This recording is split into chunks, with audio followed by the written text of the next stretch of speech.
Welcome to the Slop Temple. We pray this video helps. You start by prepping the beard.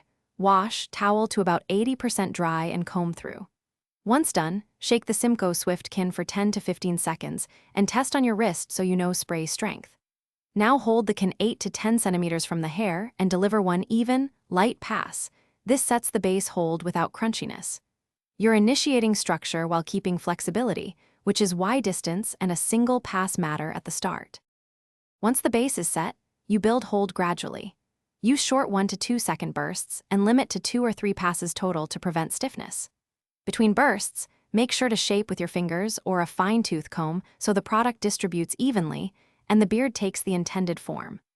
Focus on stray hairs and mustache edges rather than soaking the whole beard, because targeted layering gives control and natural movement without the heavy, greasy feel. You finish by applying a light mist from about 15 centimeters to blend texture and reduce shine. Then wait 10 to 15 minutes before applying a small amount of beard oil to restore softness. For daily maintenance, a single short burst tames flyaways and wash the product out each night to avoid buildup. If the beard feels too stiff, dampen your hands and gently rub to soften. If that fails, wash and restart with fewer passes to troubleshoot. Thanks for watching. Consider subscribing if we helped you.